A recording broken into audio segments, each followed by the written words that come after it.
The goodness of God. Worship causes us to see truly the goodness of God. And starting in verse 23, it says, "Yet I'm always with you. You hold me by my right hand. You guide me with your counsel. Afterwards, you take me into glory. Whom have I in heaven but you? And earth has nothing I desire besides you. My flesh and my heart may fail, but God is the strength of my heart and my portion forever.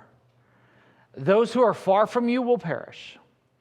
You destroy all who are unfaithful to you, but as for me, it's good to be near God." Did you catch that?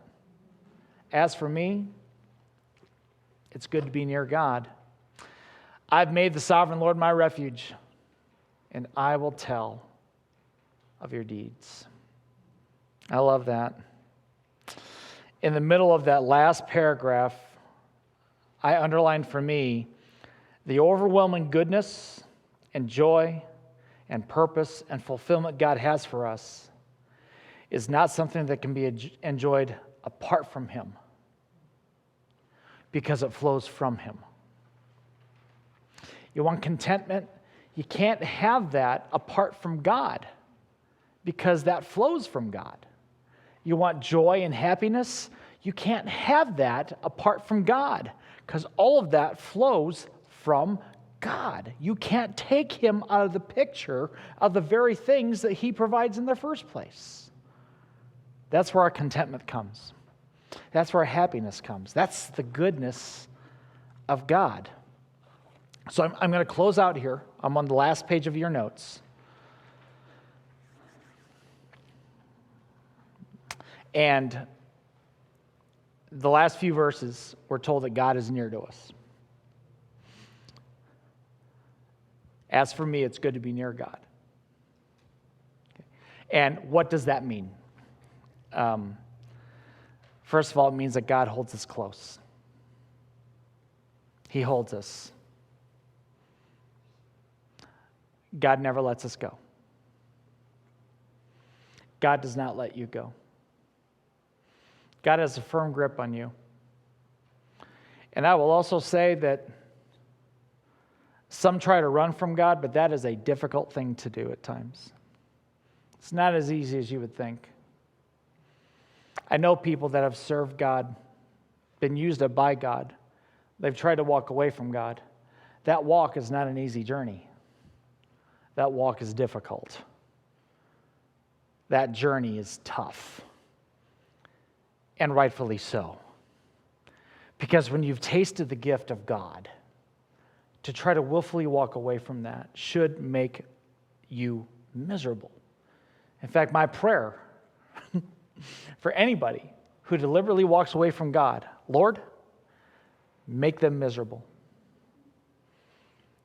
Every drug, every drink, every decision, God may just make them sick until they finally come to their senses and come to know God again.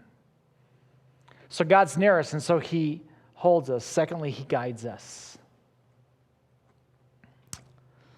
God counsels us. He leads us. He instructs us. He guides us.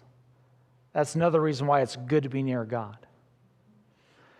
It's easier to get direction from somebody when you're physically close to them in order to hear them. It gets difficult when you're far from that person who's supposed to be leading you, and then there's other voices and noises that are competing. If I want to get some direction from Keith, way in the back over there, I doubt I'm going to get, don't yell at me, Keith. Okay. Don't whisper at me, Keith. If I'm all the way here, I may not even hear what he has to say, especially if y'all are talking. But the closer I get to Keith, the more clearly I'll hear him. The more clearly I'll understand what he has to say to me. The closer we get to God, the more near to God we are, the easier it is to discern His voice and to figure out what it is He's trying to say and lead us and guide us. And I'm going to tell you this. When you need that, your biggest decisions, I'm repeating myself on purpose, is not between good and bad, but good and best. And that's when those choices of good and best, those are your two options, you need to be near God and hear what he has to say and hear his leading and feel his presence in your spirit. And then when God is near us, he receives us. It means staying close to God, that he accepts us. Maybe when nobody else does, God accepts us. When we've been rejected by others, God still receives us. He takes us just as we are, and he loves us too much to leave us that way.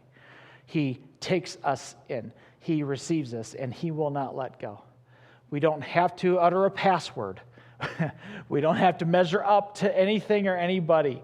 We don't clean up the car before we go to the car wash. We take ourselves to God, and he receives us, and he does his work in us. I'm going to close